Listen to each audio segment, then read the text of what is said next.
Broadcasting from the business capital of the world, this is the Podcast Business News Network.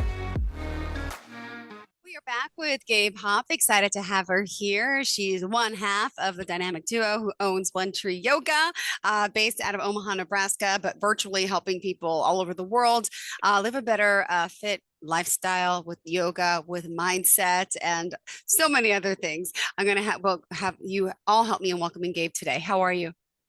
Thanks. I'm happy to be here. I'm doing really well. Great. And for those newcomers today, just tell us a little bit about your community of One Tree Yoga, and what you all can help people with. I know we're going to focus on breath in just a sec, but just to get people acclimated with you in case it's their first time actually tuning in. Absolutely. So we are a yoga studio based out of Omaha, Nebraska. We have 2 locations and we've been in business for over 20 years. So we really know what we're doing. And we focus on teaching yoga as a discipline. We really are emphasizing learning all the aspects of yoga and yoga as a lifestyle. And we really try to foster community. It's a big part of the practice is having a strong community of practitioners who, guide each other along the way. So that's kind of our goal. We are all over the web, but you can find us at onetreeyoga.com.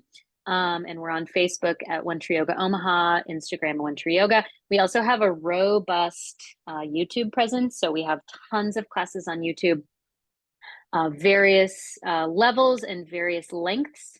And there's some even just like seated meditations, breath work, all the way up to, a strong hour-long class. So you can find us there at One Tree Yoga as well. Awesome. So let's talk about breath and why are we or should we be interested in breath itself? Yeah. So yoga is one of the few physical disciplines that actually has like a very specific way of breathing that goes with it, as well as a lot of component parts of the breath. And we're going to kind of try to break that down today. But it's it's like the link between the body and the mind. And so we use breath as a way to make the connection. To be aware of our mind, we can use the breath. To be present in our body, we can use the breath. And I'll talk about that more as we continue. Just to give a little bit of context, so back 2000 plus years ago, when the early yogis were exploring these practices and writing them down, they came up with 8 steps of yoga that are kind of like the holistic practice of yoga. Like if you're going to practice yoga as your lifestyle, if you're going to be a yogi, here are the 8 steps that you need to do regularly. And so the first 2 are like ethical, moral practices as they relate to other people and as they relate to yourself. And then the next one is physical postures. So, what to do with your body. And then the 4th one is breath. And there's a whole, canon of scholarship around breath and breathing. And so it's considered, one of the 8 most important steps on the path. It then goes on, the final 4 steps are really internal. So the breath is kind of like the hinge between the, external and the internal limbs. And so after the breath, it goes inward to turning the senses inward. So then you can meditate. The last 3 steps are meditation. Awesome. All right. Yeah. Teach us meditation, by the way, doesn't have to be long-winded. It could happen simply like I do my meditation in the morning when the kids are sleeping or during the day when I get a break. Totally. It could be a 1-minute deal. No. And a lot of time it is. So people, again, don't be scared by the word meditation, because I've been scared myself personally, thinking I need like a half hour, an hour, but you don't. We've talked about that before too, I think, right? What you do? What's your meditation like? Tell us about it. Okay, it's pretty simple. I'm in bed. If my kids are still asleep, this is when I'll do my meditation. And I don't pick up the phone, no TV. It's dark in the room. I just lay there. And my meditation is, I'm breathing. I'm thinking about my mother who's in heaven. I'm thinking about my deceased family members. Then I'm thinking about wishing them well. And then I go to the present. I think about my children, what I want for my day. I start envisioning my day with the positive things that I'm going to wake up. I'm not going to be upset if the kids do something wrong. And try to get my mindset in like not stressful mom mode. Like, so, okay, we're going to do this. This is how it's going to go. And I'm going to be patient with them. I'm going to be kind. I try to do positive affirmations to myself. And literally, that's all I do. Yeah, That's my meditation. And I love it. but then sometimes I don't do it. Sometimes because I get up, the kids get up, so I'll do it later in the day if I have a break from work, and I'll just sit there, even if it's with my cup of coffee. That's my meditation: to sit there, look out the window, daydream a little, and I just do positive affirmations like I tell my children to do in the mirror. So, Yeah, I feel like that gets me excited and going, to be thankful, to be grateful. That's my meditation, right? Everyone does it different and could be sure. Yeah, longer, shorter, but to me, that's all I need. yeah. What do you do? I love that you're like setting the tone of like gratitude and like Yeah. that recognition of those who have come before us and how they are like are part of us. And yeah, just like that positive mindset. I mean, Hmm. there's tons of research. Like if you think I know. positive, if you put it out there, Yeah. it will benefit you. If you build it, Um, they will come. Yes. exactly. Yeah. So, Yeah. yeah, it got me all teary eyed though, but it's true. I think about, my mom's approval. Would she be happy watching with my kids? And like, I think about Mhm. that. And then one day I'll be in that place of heaven or whatever we call it. And just trying to leave my mark here with my children by teaching them the best I can. And that Totally. brings me joy. It makes me cry, but it brings me joy. Um, Yeah. so sometimes I get upset, so I can't breathe as good. But I know we're talking about breath work today. So Yeah. when you do yoga, how is that different from regular breathing? Okay, so when you're just like naturally breathing to stay alive, it's unconscious, right? Your Hmm. body is automatically does that for you so that you don't have to think about it. And the main difference between natural breath and yoga breath is that you're paying attention to the breath. So Yeah. there's we have the conscious ability to manipulate the breath in all sorts of ways, right? We can bring the breath under our Yeah. conscious control. We can slow it down. We can lengthen it out. We can speed it up. We can make it really vigorous. Like we can manipulate it in order to change the way that our nervous system is functioning. So if you take the breath up, if you focus on the inhale breaths and it's really big and it's loud, that creates an It's uptick in the sympathetic nervous system. So that gives you energy. hmm If you focus on the exhale, you make the exhale long and slow, you deepen the breath, you quiet the breath. That tells the parasympathetic nervous system, which is the like rest and digest system, to click on. And so that's what you use if you need to calm down. So we have these tools, whatever our physical practice looks like, right? We can meet the challenge with the necessary breath. But then like whatever the challenge is in your life, whatever you're going through in your life at any given moment, if it poses a challenge, you have the breath, to meet it and to use that to settle your nervous system or to be in that experience.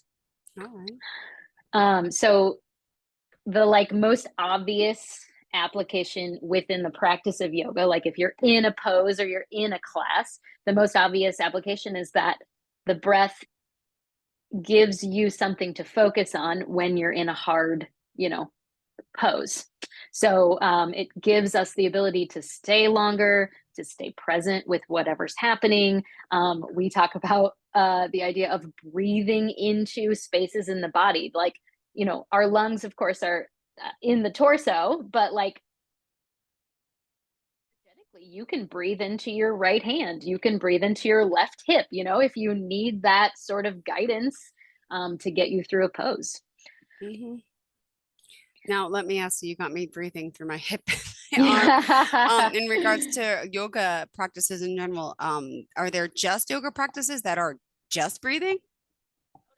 So here's another sort of distinction about the breath in yoga. So we have yoga breathing, which is just sort of a slightly fuller breath than the natural breath. So what I tell my yogis when I'm teaching them to breathe is that we're breathing, like 25 to 30% greater capacity than the natural breath, right? So it's just like a little bit bigger. and a little bit fuller, and you're paying attention to it, right? So when you pay attention to it, it grows, it deepens in the way that it needs to. And also it is engaging with your diaphragm. So your diaphragm is your primary muscle of breathing. It is housed at the base of your lungs, and it is basically like a bubble that sits over the rest of your organs. And so when you breathe in, the diaphragm draws down, and that's why your belly expands out on the inhale breath.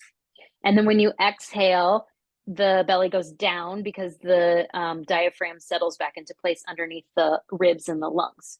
And so that when we uptick the breath, a little, whatever, 25, 30% more than the natural breath, it engages the diaphragm. And so we are breathing more efficiently. We're breathing more effectively. We're breathing with the whole body, right? When you get the diaphragm involved, then the whole torso does this really rhythmic expansion and contraction with your breath.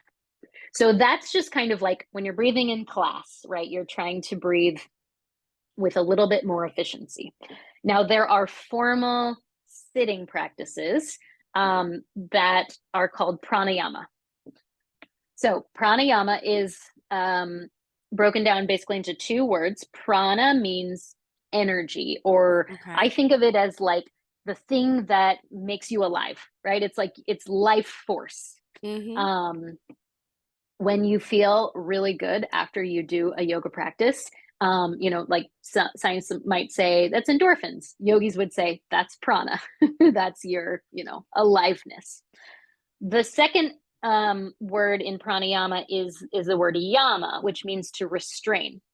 And so pranayama practices are one of two things: restraining the life force, so kind of like holding the breath, right? Like taking it in and restraining it in order to then set it free. The root word a means not, and prana ends with an a, pranayama, and so it's possible that it's interpreted as not restraining, so to unrestrain the breath, to set it free in that way. So we've got some ways to work with the breath in pranayamas. So we have formal seated practices where you just sit and you breathe in a particular way. There's a lot of different ways to do this, but there's ones where you block off one nostril at a time, you breathe through one nostril at a time. There's ones where you sip breath in and you hold the breath, right? So there's lots of different, those like formal practices. So I like to make that distinction, like there is breathing in yoga that is just like paying attention to the breath. And then there's formal seated practices of pranayama, which typically then lead right into a meditation practice. Got it. All right. Good to know. By the way, onetreeyoga.com, that's how we can reach you. Any form of contact else do you want to share kind of halfway through? Yeah, we've got our email address is info@onetreeyoga.com. We are regularly checking that, so that's a great way to get in touch with us. You can also find us on Instagram and Facebook. You can direct message us on both of those platforms. All right. What else should we know, or you can teach us about breathing? I know we're going to do some practices as well, but anything else you want to talk about breath work in a sense before we do that? Let's see. What else do we need to know about the breath? Well, I think it bears repeating that the breath is always there, right? It's always there, whether you are paying attention to it or not. And so it gives us this constant opportunity to pay attention. Like, whatever is happening, you can always like bring yourself back to the present moment and take a breath. Like you can take one breath and that tethers you to the present. You can take 10 breaths and that tethers you to the present. So the breath is just this like really great opportunity for attention, for presence, for awareness. And it is so much a part of the yoga practice that I think of it as it's really like training. Yoga trains so many things. We've talked about that, like at the very beginning of our, podcast Mm-hmm. time together, like all of the benefits of yoga. Why should we do yoga? But part of the yoga training is learning to harness the breath and learning to make it work for us in a way that, gives us the ability to relax when we need to relax, help us to fall asleep when we have trouble sleeping, help us to bring energy up when we're sleepy and we have to teach a yoga class, there's tons of ways to manipulate and to use the breath to our advantage. And so that's a big part of the yoga training. It also is worth saying that in yoga, with the exception of just a couple of formal pranayama practices, the breath is in and out of the nose. Mm-hmm. So we don't exhale out of the mouth as they do in a lot of, like exercise styles. It's all in and out of the nose. And that really allows us to control the breath more effectively. You can control it more effectively when it's in and out of the nose. And there is research that, breath in and out of the nose is just more efficient for the body functioning, period. So there's a great book called Breath by James Nestor. I highly recommend it if you're interested in breath practices at all. It's not a yoga book, but he does talk a little bit about yoga. But he investigates like athletes, like super high performing athletes, and in particular, some who have experimented with just breathing in and out of their nose in their like super high, high performance situations, like running, like a marathon, just breathing in and out of your nose, which is like so hard to do. But they perform like so much better than the other athletes. So Wow. yeah. Never, So, I can't imagine. Like when I I run out know, of breath, my seriously. mouth, it just stays open. I know. After I read it, I tried to do it, and I try to do it still, but like you get to a certain point, where you're just like, I gotta breathe in and out of my mouth. But it's fun to try, and it's typically accessible within the yoga context, because even though yoga can be cardiovascular, it's by and large, it has a lot of opportunities for chill and to bring your, slow your breath down and to bring it back to an in and out of the nose situation. Right. Well, do you want to share some of this breath work with us? Anything you want us to Yeah. guide us with? Yeah, let's do it. So I thought it would be fun to do just like a really simple breath practice that I might do like at the beginning of class to set the tone for class. Sure. And then if we have time, I'd like to try something like more of a formal pranayama. Sure. So so you can just sit comfortably. I think it's nice to have your like really feel your sitting bones underneath you and sit with a nice tall spine. And then close your eyes. And so this practice is called Sama Vritti. Sama means the same, Vrittis means fluctuation. And so it's the same fluctuations between the inhale and the exhale. Basically, we're going to match the length of the inhale to the length of the exhale. Okay. I like to land like 4 beats ish, so somewhere between 3 to 5. Let's go with 4 today, but you can experiment with making it a little bit smaller or a little bit bigger as fits your lung capacity. Okay, so here we go. We close the eyes and just take a couple of normal breaths to start. So you can feel your breath coming in, you feel your body kind of expand to make space for that breath, and then you exhale and the breath comes out, and there's a natural expanding outward, contracting inward that happens with the breath. And so sort of tapping into that. And then we're going to do the breath, the inhale and the exhale in a 4 beat situation. So it'll be like something like this. Inhale, 1, 2, 3, 4. There's a little pause. And then we exhale, 1, 2, 3, 4. And there's a little pause. So when you're ready, the next time you inhale, you'll inhale for 1, 2, 3, 4. Little pause, hold.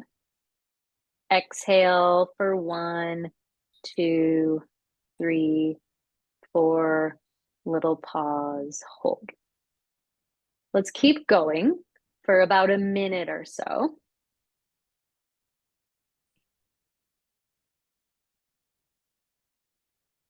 And I try to, when I do this work, I try to keep the breath like as smooth as possible. So even though there's, it's kind of metered out, try to keep the inflow, the outflow just smooth.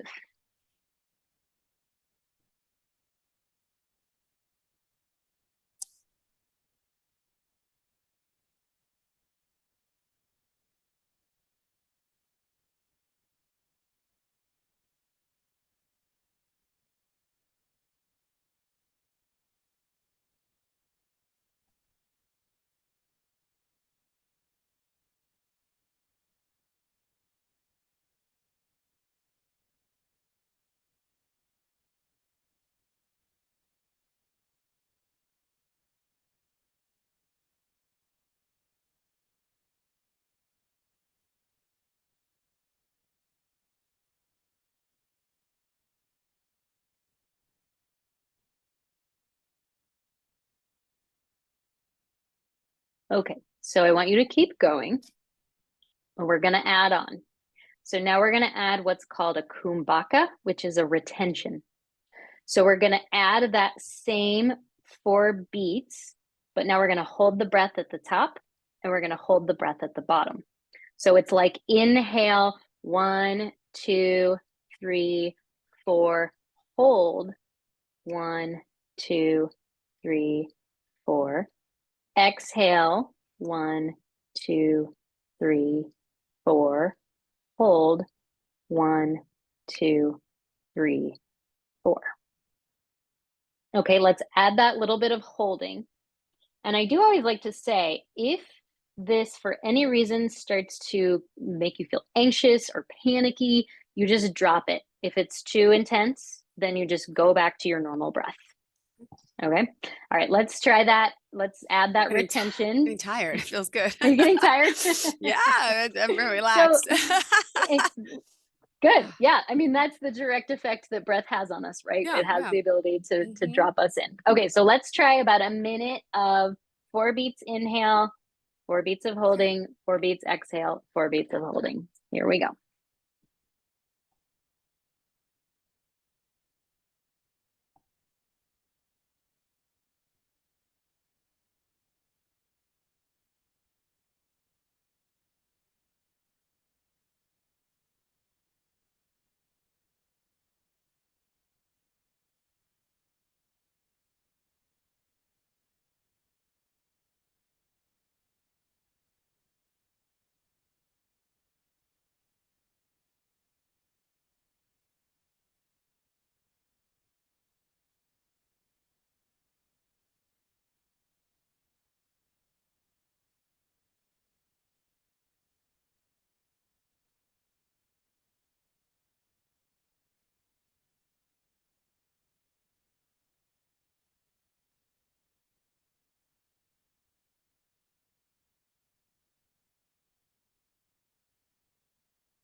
So after your next exhale with the hold, let's just drop the pranayama and breathe more normally.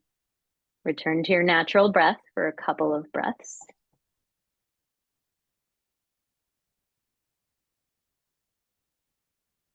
And then if your eyes are closed, you can blink your eyes open.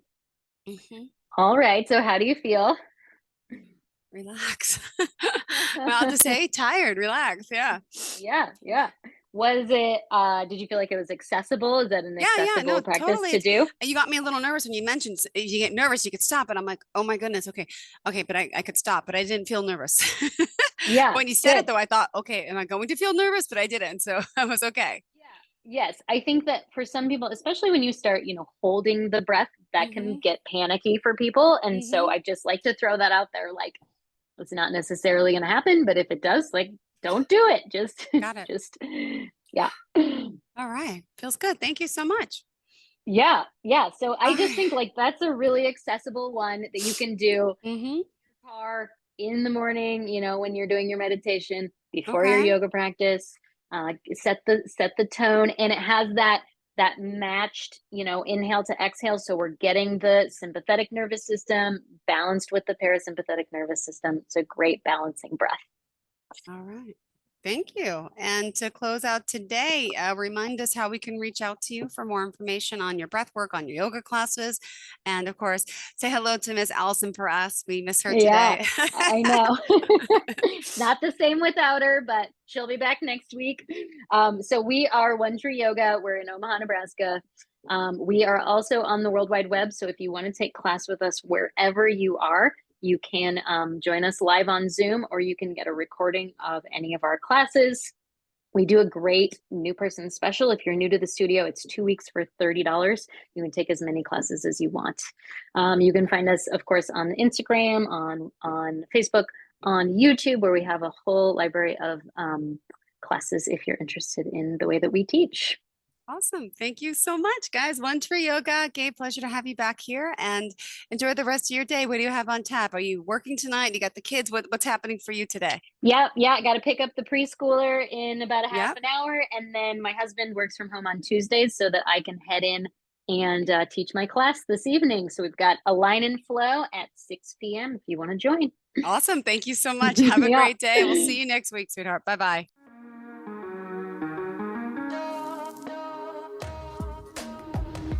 Broadcasting from the business capital of the world, this is the Podcast Business News Network.